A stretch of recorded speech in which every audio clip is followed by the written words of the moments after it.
ขอเจริญสุขท่านเจ้าภาพทั้งสองคณะก็แล้วกันเนาะและศรัทธาสาธุชนทุกผู้ทุกท่านที่ได้มีโอกาสเจียดเวลามาตรงนี้โดยจิตเป็นเอกฉันท์อันหนึ่งอันเดียวกันว่าเขาจะได้ทำบุญในค่ำคืนนี้เป็นการทำบุญทักษิณานุปทานไปคือกับจิตตาดวงวิญญาณของพระเดชพระคุณท่านหลวงพ่อเจ้าคุณพระราชจินดานายกอดีตท่านเจ้าอาวาสวัดเจดีย์สาวหลังของเขาแล้วก็อดีตที่ปรึกษาเจ้าคณะจังหวัดลำปางพร้อมกันนั่นก็หลายๆอดีตนะที่ผ่านมาของพระเดชพระคุณหลวงพ่อท่านเจ้าคุณท่านเป็นผู้ที่มีอุปการะคุณแก่เฮานักหนาเลือที่จะพรรณนาในเวลาอันจำกัดตรงนี้ได้เท่ามาร่วมในการทำบุญทักษิณาฟังเทศน์สวดอภิธรรมแต่ละรูปแต่ละองค์ที่ได้มาเทศน์มาเทศนาก็นำเอาประวัตินำเอาคุณวุฒิคุณสมบัติประสบการณ์อย่างหลายๆอย่าง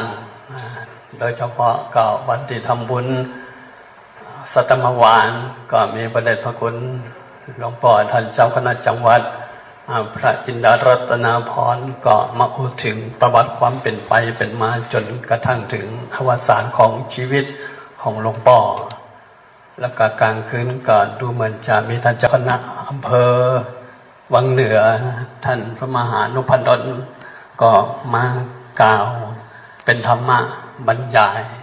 เรื่องของนิมิตหรือว่าอนิมิต5ประการดูเหมือนจะถูกนั่งเพราะอาตมาก็ไม่ได้มาเนาะก็ได้ฟังตามเฟซนะคือความ5ประการอย่างชีวิตต่างปัญญาที่กาโลจะอย่างทำนองเนี้ยก็ถือว่าเป็นสิ่งที่เราฟังไปแล้วก็ได้สิ่งที่จะก่อให้เกิดเป็นรูตางเฮา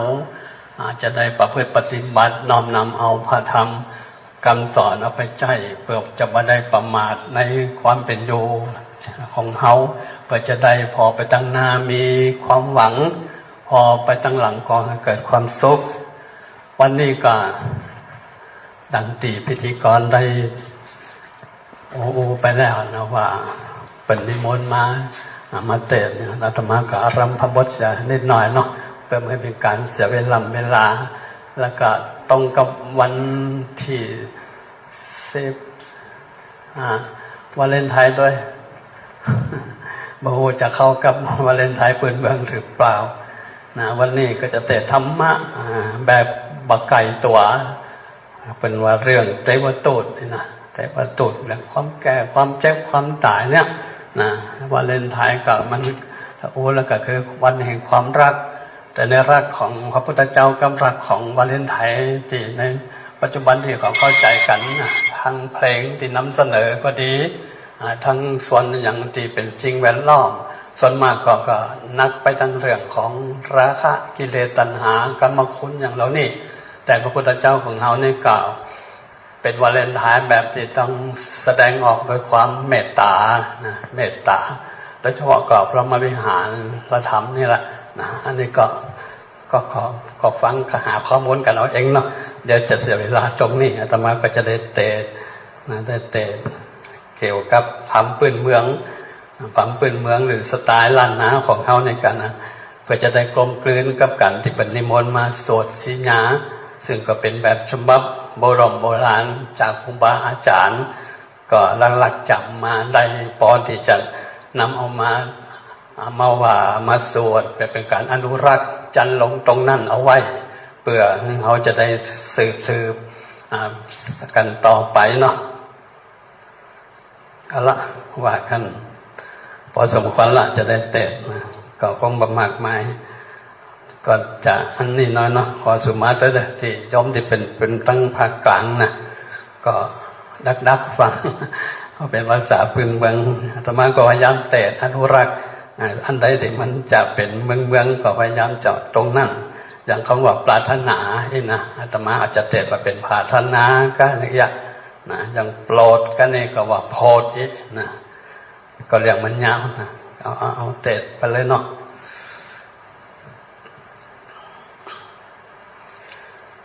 นะโม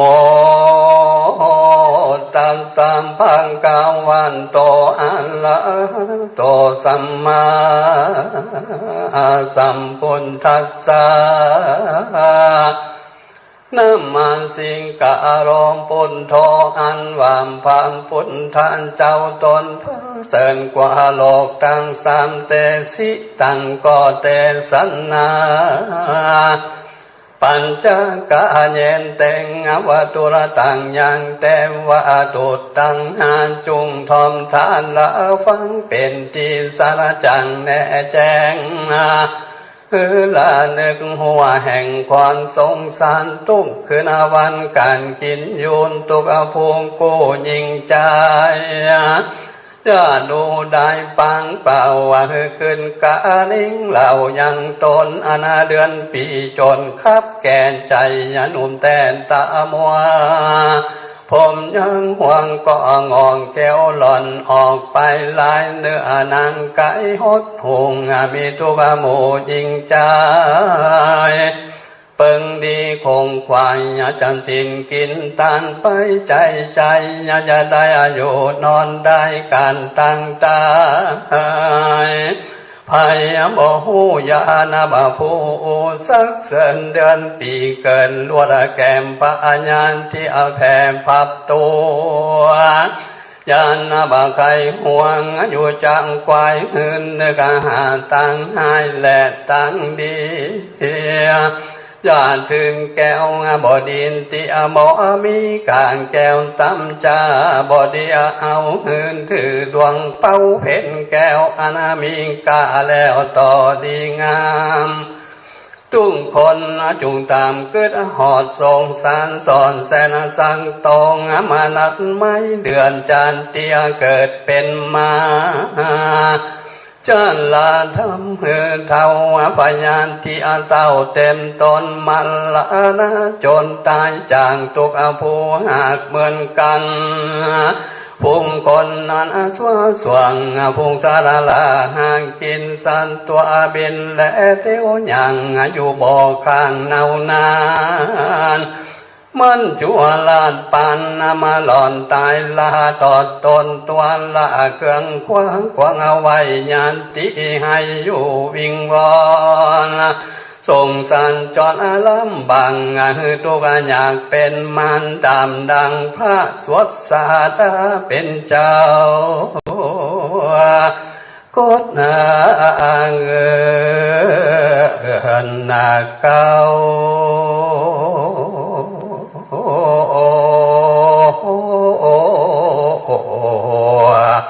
แต่สานา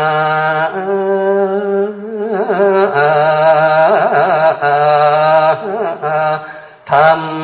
ว่าดังนี้อะหัมปิอโคมหิจันติอธรรมโมจาติงอานาติโตอะหัมปิโคมหิจาลาธรรมโมจาลังอานันติโตอะหัมปิโคมหิปัญญาติอธรรมโมดังนี้เป็นต้นหัมปีเมนนาตนกุเลตันจันติธรรมโมมิงสภาวะอันเกิดมาแลมเป็นทุกเมื่อยามน้อยเป็นทุกขาคอยเมืองยามแดงแม่นนาวโมดและแมงจักมาตอมไตกองบ่จังไลครับนี่เป็นทุกขี่บ่จังปางเป็นทุกอย่างบ่จังการเป็นทุกนั้นบ่จังอย่างและหากินเป็นทุกวิญญาณเมื่อเขาด่าและตีลาวีไปใจอานันตินตองก็บ่มีอันคำดวงปนไปได้จาติธรรมโมมีจาดอันเกินมางได้เป็นทุก นั่นแหละอาหามปีโคแต่จริงแลอาหามปีแม่นตนกูและตานาเจริญธรรมมงมีสัมภาวะอันเกิดมาเท่าคำนังเหี่ยวสมานังยันเท่าตาฟังมัวมืดลมคือนาจืดสันหลังเนื้อหนังมังสังหดหงปากจาองบ่มีฟันมือถือพันไม้เต้าอย่างก็มาเก้าลังก็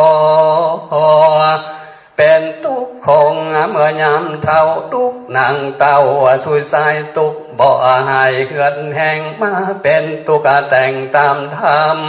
มอนาติตรงก็บ่มีอันคำลวงปนไปได้จารันธรรมโมมีสัพพาวะอันเกิดมาเท่าคำจารันนั่นแหละอาหามปีคนแต่จริงและอาหามปีแม่นาตนกูและตาลพัญญาณที่อาธรรมมงมีสัมภาวะอันเกิดมาเป็นพระญาติชนะนะบุตรที่96 ประการถือเป็นอารมณ์สันและพิมมาอาจเป็นขี้หลากหลายหูเกิดเป็นพระมูและมองข้อเป็นตาลตองและหัวเมาเป็นลมเสาและสะอื่นปีนปิกพื้นอาไกคิงสันตังตวงอาปานโตอันวามพัญญามีหลายลาภคงเป็นพระญาติหลายลามวิ่งอนันติตรงกองบ่มีอันคำลวงปนไปได้พัญญาณที่ธรรมโมมิงสภาวะอันเกิดมาเป็นพัญญาตินั่นแหละอาหามปีโคแต่จริงและอาหามปีแม่นตนกุงและตานมังลานาธรรมโมมีสัมภาวะอันเกิดมาแล้วตายสัตว์ตั้งหลายมวลมากตามกรรมวิบากอันใดกตำมา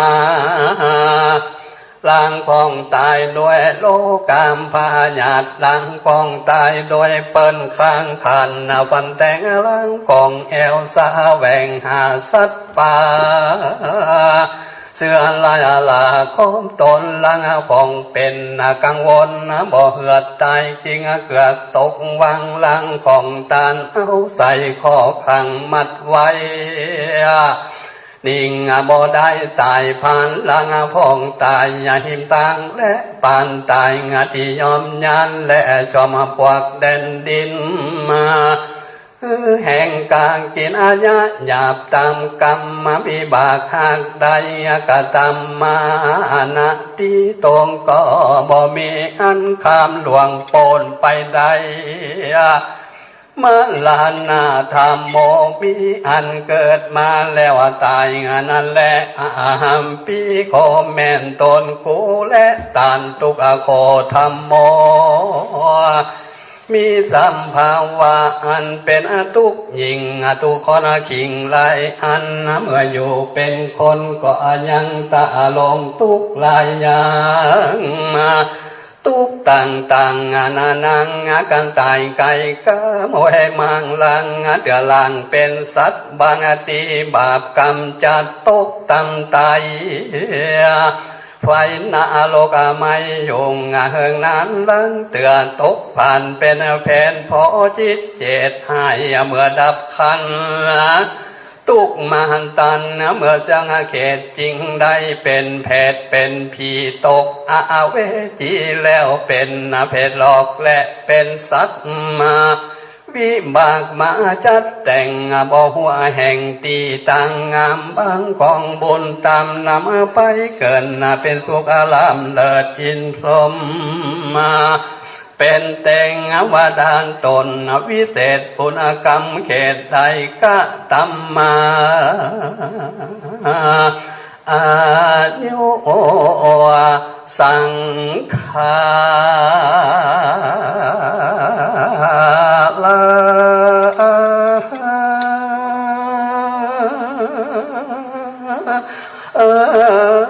ก็มาหักกูบ่มีที่ห่างแห่งทุกขาหามปีโกนแต่งจริงแลนตัสสามาเหตุดังอันแม่นตนกุงและตันกะอะไรยะกันละยานังก็ควันกะตามยังกรรมอันดีอันงามมาคือว่าหือตานหากสานสินนะเมตตามภาวนาไปใจใจกะเย็นนะโดยตนวานจัญญะโดยปางมนาสาด้วยใจคนนาทีตายไปก็บอกควันตีให้หากันอืดอ่อนนะบอกควันเป็นทุกข์ย้อนโดยทั้งตาบ่กวนเสียดายโดยขับเนาบ่กวนทุกโศกเศร้าโดยมัดจุลาดวำไว้ก็เหตุนั้นหวกวนดีลำเปิงไปใจใจเต็มมาว่าเฮาลองให้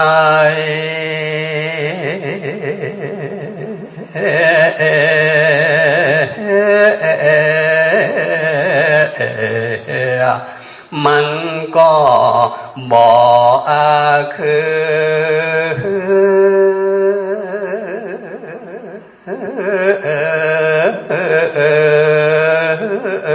นะ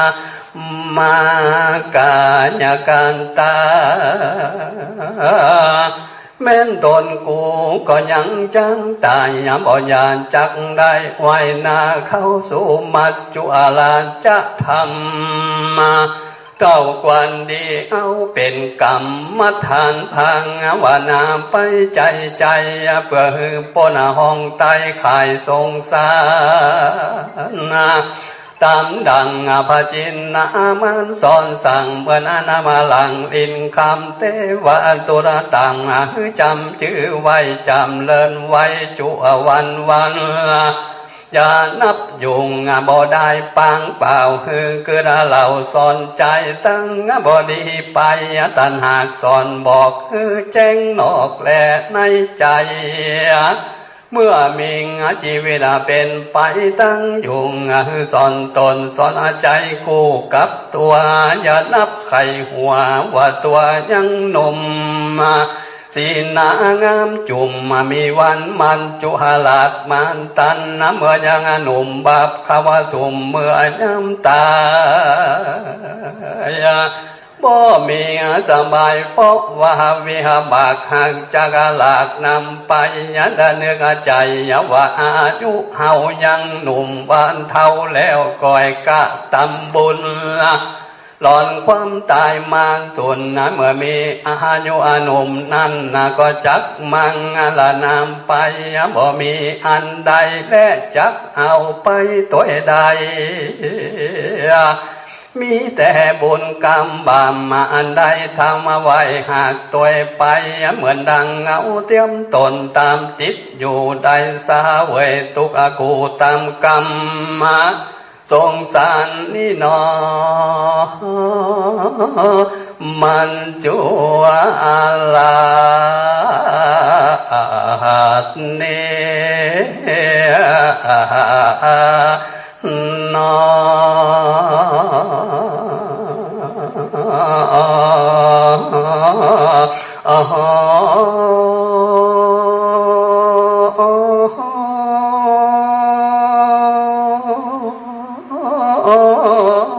มันบ่ปน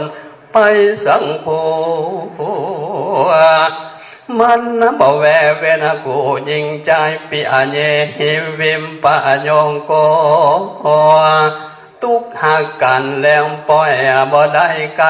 ได้อยู่ไกลกันต่างห้องไก่เตะต้องแห่งต่างเตียวคำดงเขียวและปูด้อยคันแสนตีหักกันนา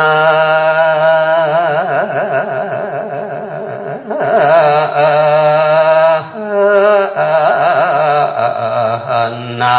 ก็บ่ได้ไป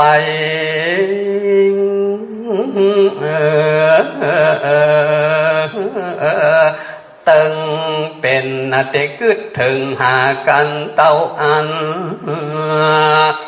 กันเป็นตายเจ็บป่วยนั่นก็บ่ได้ไปดุงปุตุจะนังลางกองนานาอ่างทำบุญลวดสูญหายบ่ได้ทำแต่ย้อนมันจุลาดมังผมแปรขับตายบนบ่หมายติดต่อปากอังหลองว่าจังกะตามบนหลวดหายสุนกรรมปากตายแล้วหากกินแนงบาปกรรมแฝงติดตอนตกนาโลกก็เป็นกรรมเป็นทุกข์ข้างในนรกมกมายลองลามาหาย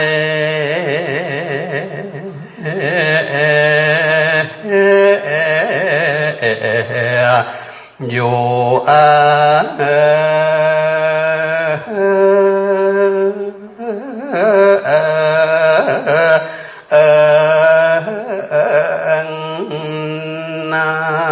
นั้นแลนะเห็นเนี่ยและนาสถาเฮาตั้งลา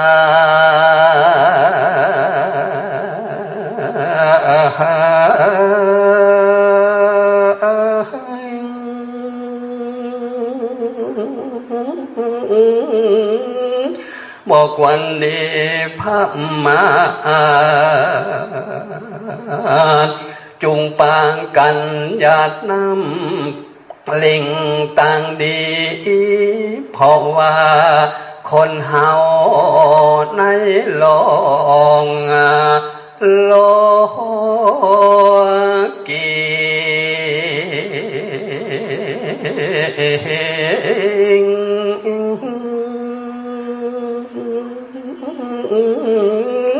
บอกว่าคนจน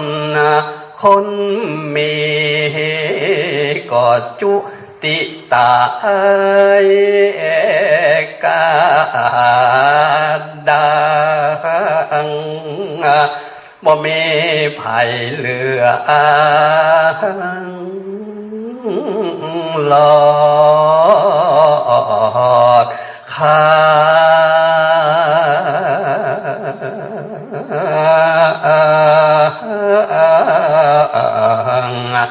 ล้วนแต่จิตดับวอดนาหว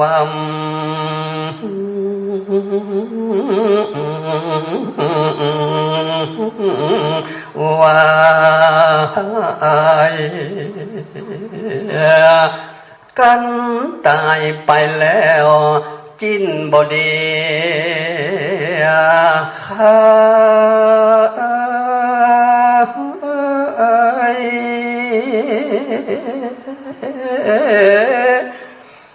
เต่าเหลือ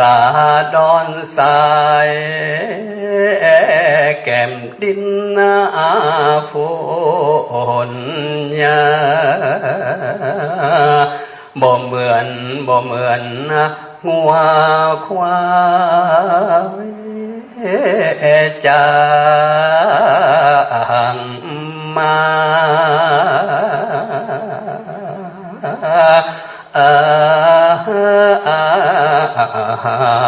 ตายไปแล้วก็หากตึง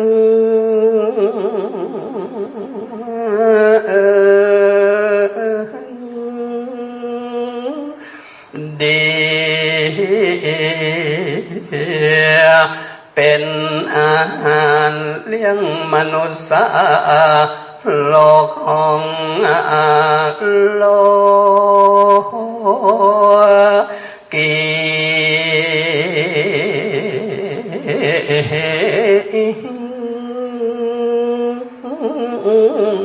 เขานั่งยังดี เอาไปขายก็ยังได้ตึงดีบ่ละ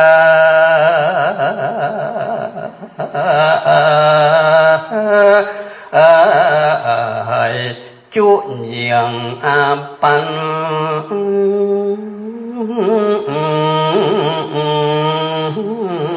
อัน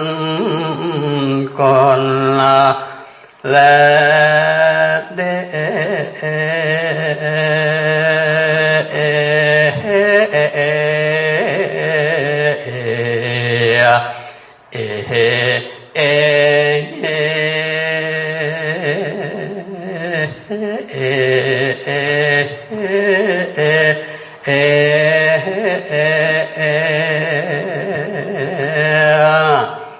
วิชาดีเป็นสหายเลี้ยงชีวิตพัญญาสนิทเป็นสหายในเกหาบุญกุศลเป็นมิตรเมื่อมรณาควันคบหาฮือมันสำคัญอาตมาก็ได้น้อมพระธรรมเทศนาในเรื่องของเทวทูตทั้งห้าความแก่ความเจ็บความตายเนาะเพื่อเขาจะได้เป็นข้อคิดสกิดเตือนจิตเตือนใจก็เอวังจบลงไปค่ำคืนนี้ก็มีท่านเจ้าภาพที่ได้รับมาเป็นเจ้าภาพในค่ำคืนนี้คณะที่หนึ่งก็บริษัทปูนซีเมนต์ไทยลำปางจำกัดของเขานี้แล้วก็มีครอบครัวทักแก้วพันธุ์มีปอสกลทักแก้วพันธุ์คุณสงกรานต์ทักแก้วพันธุ์แล้วก็คุณคณิฐาทักแก้วพันธุ์และศรัทธาสาธุชนทุกผู้ทุกท่านก็ได้มาร่วมในการทำบุญอุทิศกุศลอันนี้ไปให้พระเดชพระคุณหลวงปู่พระราชจินดานายกที่ได้ขอลาพักผ่อนไปเนาะจากเฮาตันทั้งหลายได้เทศนามาก็หันว่าปอสมควรกับเวลาได้บุญได้กุศลตีท่านทั้งหลายได้ตั้งจิตตั้งใจสดับฟังในโอกาสนี้ก็จงได้เป็นตบะปัจจัยหนุนนำคือจิตตะดวงวิญญาณของพระเดชพระคุณท่านไปสู่ยังสัมปรายภพอันเป็นสุคติต่อไปอาตมาก็ขออ้างเอาคุณพระศรีรัตนตรัยก็คืออำนาจของพระพุทธเจ้าพระธรรมพระสงฆ์และคุณความดีทั้งหลายจงได้ปกปักรักษาคือท่านเจ้าภาพและแขกท่านผู้มีเกียรติที่ได้จัดเวลามาตรงนี้คือมีความสุขความเจริญรุ่งเรืองไพบูลย์ประกอบไปด้วยปอนอันประเสริฐสี่ประการมีอายุวันนาสุขภละทั่วถึงกันชุคู่ชุคนนั่นจงจักมีเทศนามาก็หันว่าปอสมควรกับเวลาแต่วัตถุตังก็บังคมสมเร็จเสด็จแล้วตอนนี้ก่อนแล้วสาธุการแสดงพระธรรมเทศนาโดยหลวงพ่อท่านพระครูอุดมสิริทัตน์เจ้าคณะตำบลทุ่งฝายเจ้าอาวาสวัดศรีภูมิมาท่าส้มปล่อยได้เทศแบบภาษาล้านนาเป็นอัตลักษณ์บ่งบอกถึงความเป็นวิถีชีวิตของพระเดชพระคุณหลวงปู่ท่านเจ้าคุณพระราชจินดานายกซึ่งเป็นผู้ที่ได้บรรพชาเป็นสามเณรอยู่ที่อำเภอเมืองปานซึ่งอยู่ติดกับเขากับป่าหลวงพ่อจะชอบป่าเป็นชีวิตจิตใจนอกเหนือจากนั้นจะรักษาวัฒนธรรมประเพณีพื้นเมืองกล่าวถึงเทวทูตทั้งห้าครั้งเมื่อเจ้าชายสิทธัตถะได้เสด็จประพาสอุทยานได้เทวดาได้จำลองจำแรงให้เจ้าชายสิทธัตถะให้เกิดความเบื่อหน่ายในพระราชวังโดยไปพบคนแก่เดินไปสักระยะหนึ่งพบคนเจ็บแล้วก็ไปพบคนตายเป็นสิ่งที่ปรุงสังเวชน่าเวทนาเป็นอย่างยิ่งแล้วไปอีกที่หนึ่งก็ไปเจอสมณะจึงตัดสินใจที่เข้าสู่เพศสมณะตั้งแต่บัดนั้นเป็นต้นมาอันนี้คือเรื่องของเทวทูตซึ่งเป็นทูตของเทวดาที่มาจำแรงให้เจ้าชายสิทธัตถะได้ตัดสินใจทรงผนวด อันนี้ก็คือเนื้อเรื่องของมันสรุปย่อๆนะครับต่อจากนี้ไปครับจะเป็นการสวดพระอภิธรรมก็จะเป็นการสวดแบบพื้นบ้านล้านนาซึ่งนับวันจะหาฟังได้ยากโดยเฉพาะอย่างยิ่งสวดนี้เป็นทำนองคล้ายๆกับพระจีนที่สวดนะเป็นสูตรสิญาคล้ายๆสวดเบิกทางล้านนาเหมือนกันอันนี้สูตรสิญาก็ของเหนือเหมือนกันนะครับก็จะเป็นลักษณะที่เราฟังเป็นภาษาบาลีล้วนเลยนะครับก็ขอเรียนเชิญอาจจะจุดธูปเทียนบูชาพระอภิธรรมนะครับท่านผู้อำนวยการสกลทะแก้วพันธ์ครับอดีตผู้อำนวยการโรงเรียนบุญยวาสวิทยาลัยได้จุดธูปเทียนบูชาพระอภิธรรมครับ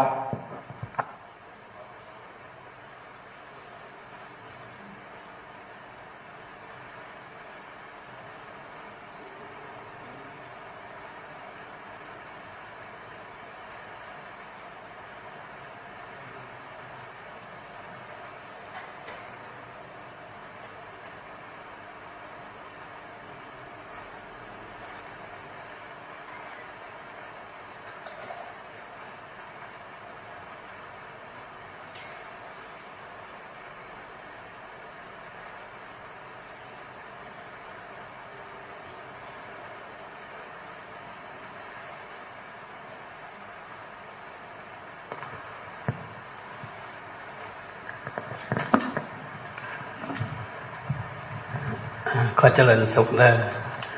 ผมเข้าใจนิดหน่อยเกี่ยวกับรูปลักษณ์ของการสวดสิญาก็นั่งกันในรูปลักษณ์แบบนี้นะเพราะต้องการดำรงคงไว้สิ่งที่ครูบาอาจารย์เป็นได้กระทำมาดังที่อาจารย์เป็นได้เป็นแล้วเกี่ยวกับการสวดสิญญาก็ไม่ได้ต่างกันเนื้อหาสาระก็คือธรรมะของพระพุทธเจ้านั่นเองมันแผ่วหนเรื่องรูปเวทนาสัญญาสังขารวิญญาณแต่การสวดสิญญาก็น่าเสียดายนะเราตั้งเหนือของเราเนี่ยหาฟังได้บางง่ายละก็พอจะลงเรืออยู่บ้างนะธรรมะเคยมาอยู่วัดจังแต้มตรงนั้นก็เลยรักทำน้องกันไปอาจจะดัดแปลงไปห้องนะก็ถือว่าธรรมดาอย่างไรก็คงตรงนี้เอาไว้เนาะอภิธรรมนั่นก็มาตอนหลังๆนี่นะประมาณสัก30-40 ปีนี่ก็อาจจะมาถึงก็ได้นะก่อนนี้วัดไหนมีพระกี่รูปกี่องค์ก็ป้าก็ไปนั่งลงวงใหญ่ๆก็คงมีจุดประสงค์ตรงนั้นอยู่ละโดยเฉพาะก็เสียงนะไม้มันก็บ่มีแล้วก็ต้องอาศัยเสียงเทคเสียงอย่างแต่มาตอนนี้ก็ฟังกันไปนะจะฟังเอามวลนะฟังเอาบุญกันละกันตอนนี้ก็ไว้ยางเข้ามากับเบาละเจ็ดละก็พยายามจะรักษาอนุรักษ์ของบ้านเฮาเมืองเฮาเอาไว้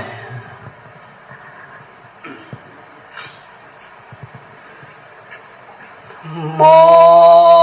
ตัสสะภะคะวะโต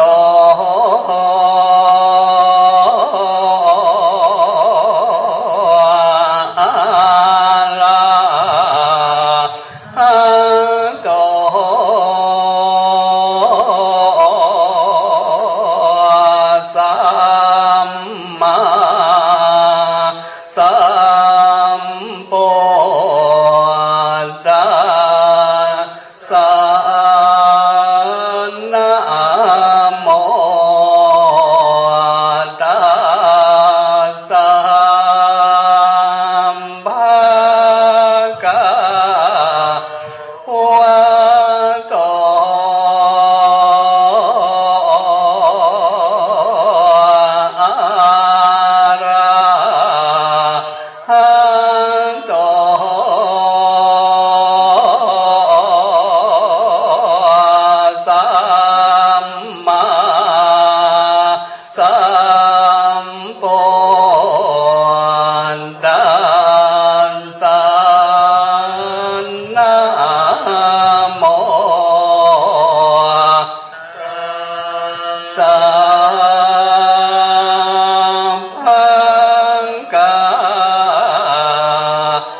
ทุกขายาเว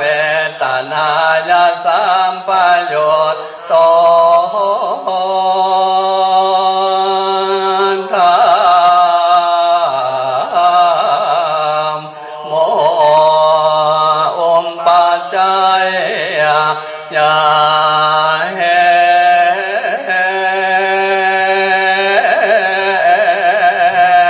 ตุปัจจยาสิยาทุกขาตนายาสัมปโยตังกามปฏิจจทุกขายาเวทนายาสัมปโยโตจาตุกรรมสุขา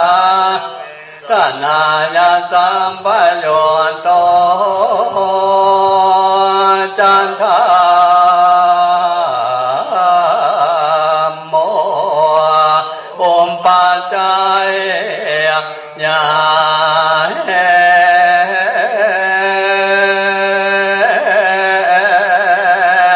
ตุปัจจยาสิยาตุกรรมสุขาสัมปโยตังธรรม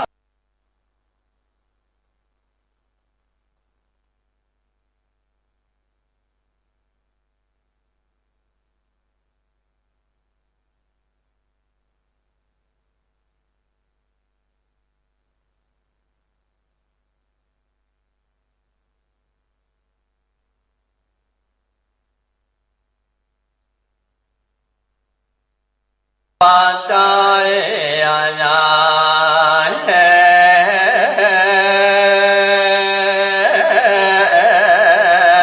ตุปัจจยาสิยาตุกรรมสุขาตายาเวทนาปโยโตธรรมโมอมปัจจัยยาเห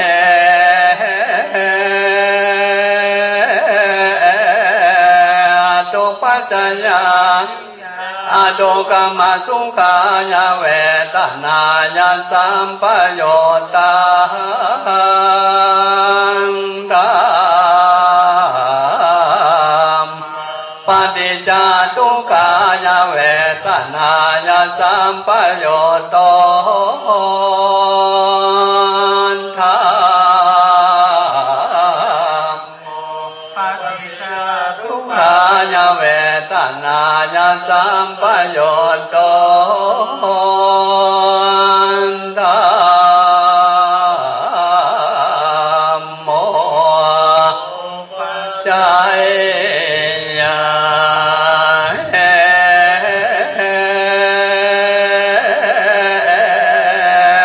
ตุปัจจยาสิยายาเวทนายาสัมปโยโต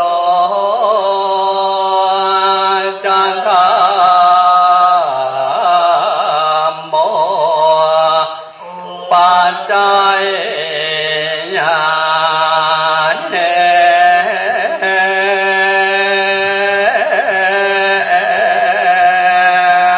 ตุปัจจยาสิยา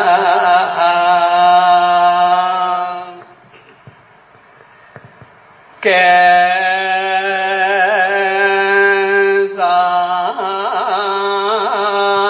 จจะลาโรมปะคันโทนะมะโนธัมโมเวทนาขันนาโทรัม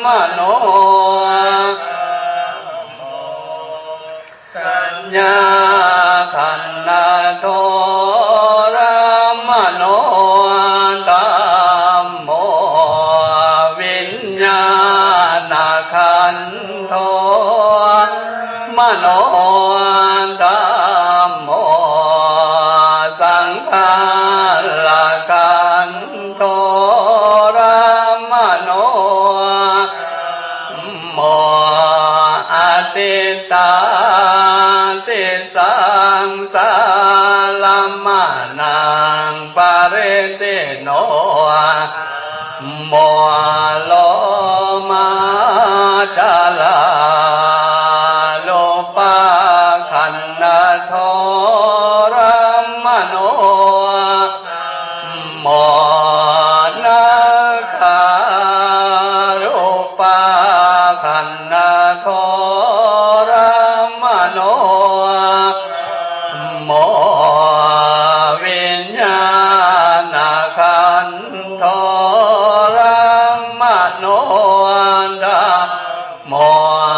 จักขุละขันโทรัมมโนจักขุจักเกณฑ์สิยังเอ็นสิยังโสเตนสิยังจักขุจักเกณฑ์สิยังเอ็นสิยังมหาเนนสิยังจักขุจักเกณฑ์สิยังเอ็นสิยังปุเรเสนสิยังจักขุจักเกณฑ์สิยังเอ็นสิยังนาสัทธานาสัทธานาสัตเตนสิยังโสเตนสิยังนาสัทธานาสัทธาสิยังเอ็นสิยังกาเนนสิยังนาสัทธานาสัทธาเอ็นสิยังนาสัทธานาสัทธานาสัตเตนสิยังกาเนนสิยังนาสัทธานาสัทธาเอ็นสิยังมหาเนนสิยังนาสัทธานาสัทธานาสัตเตนเอ็นสิยังนาสัทธานาสัทธานาสัตเตนยังปุเรเสนสิยังอัญญตาวิอัญญตาวิสิยังเอ็นสิยังโสเตนยังอัญญตาวิอัญญตาเอ็นสิยังคาเนนยังอัญญตาวิอัญญตาเวนสิยัง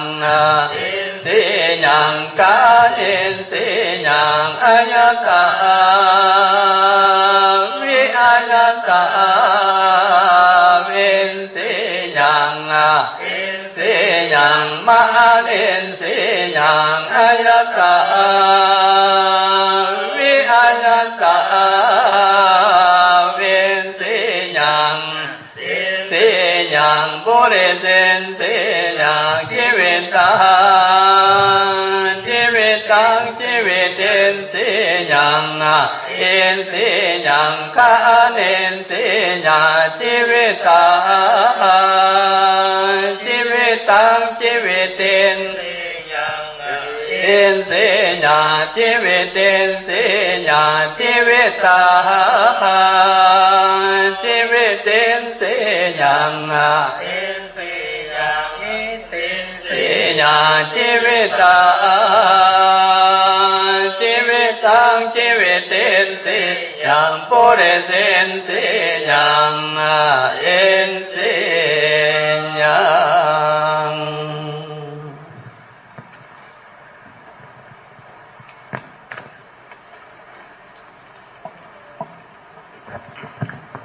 ขณะนี้การสวดพระอภิธรรมแบบประเพณีล้านนา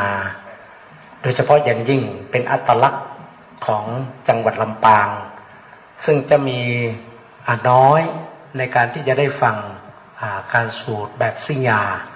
เป็นระบำเป็นทำนองแล้วก็ภาษาที่ใช้จะเป็นภาษามคธคือภาษาบาลีล้วนๆเลยนะครับถ้าจับประเด็นได้ก็คือเรื่องของสังขารธรรมซึ่งประกอบด้วยรูปเวทนาสัญญาสังขารและวิญญาณ จะกล่าวถึงเรื่องราวนี้นะครับ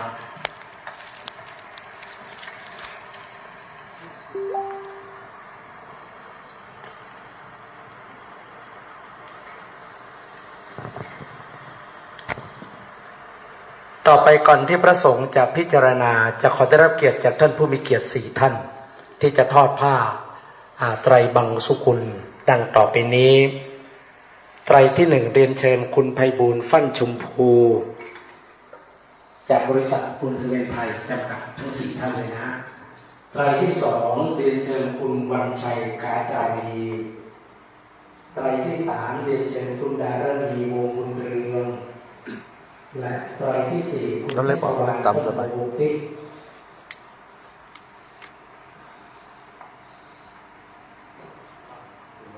ค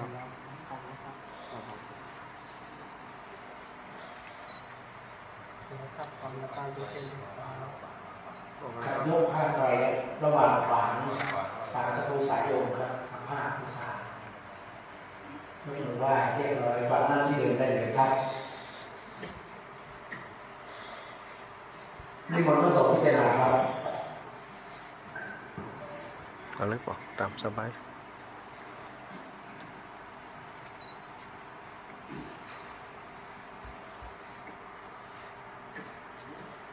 อนิจจาวัฏสังขาราอุปาทวยธรรมิโน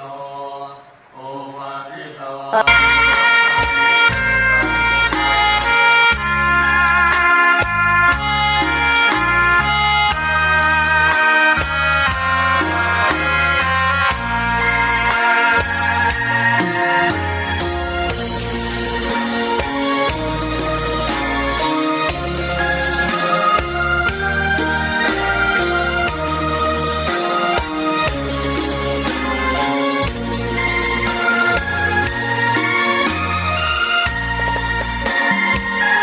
ดอกบัวดอกหนึ่ง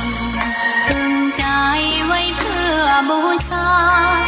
แด่องค์พระศาสดาสัมมาสัมพุทธเจ้า